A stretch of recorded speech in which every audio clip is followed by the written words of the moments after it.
বিনোদনের ভুবনে নব সম্ভাবনার দ্বার খুলেছে বিনোদন, সে এখন ইতিহাস। হাই, চুপ, কেউ উঠবেন না প্লিজ।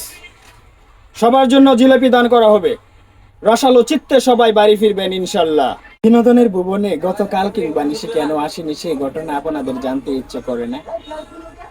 এক নজরে এক শ্রবণে মম বৃত্তান্তর আপনাদের সম্মুখে।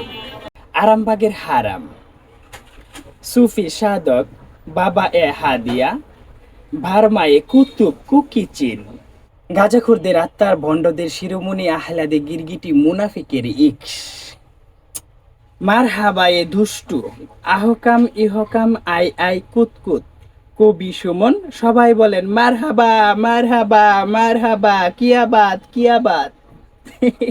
আমি কি আমার বেসুরা কণ্ঠে সে ঘটনা বলি আপনাদেরকে শোনাবো? যেমন ধরেন ভাটিয়ালি, মারফতি, কাওয়ালি, ফকির শাহ, লালন শাহ, সেই ঘটনা বলি। তাহলে কি আমি গানের সুরে সুরে বলবো না কবিতার সুরে সুরে বলবো? কিভাবে শুনতে আপনারা আগ্রহী আমাকে বলবেন প্লিজ। আব্দুল্লাহপুর থেকে গুলেস্তান যাওয়ার পথে সেই এক মধ্যবয়সী বুড়ি মহিলা জানো জান বলে নানান কথার ছলে সে আমার ভাইকে চড়ে। যেতে যেতে পথে পূর্ণিমাহীন রাতে বহু কথার মধ্যে কিছু কথা শ্রবণ করে। বরিশালের বুড়ি আমি গে,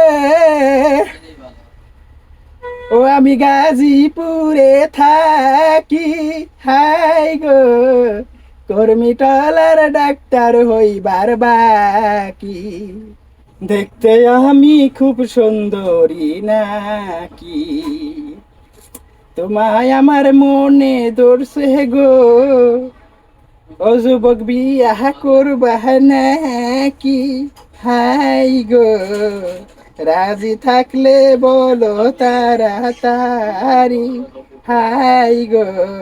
আনমনা চিত্তে তখন মম ইমোশনে হিট। তারপর কি কথা শুনাইলা বুড়ি গো, ও বুড়ি চিত্তে নাহি সহে, হাই গো বুড়ি হলেও তুমি খুব সুন্দরী বটে, হাই গো বুড়ি হলেও তুমি খুব সুন্দরী বটে, জীবন যৌবন দান করিলাম গো, ও বুড়ি তুমি তোমার ছুরি চাকু দিয়া, যৌবন আমার কাটটা কর বিয়া, হাই গো যৌবন আমার কাটটা কর বিয়া।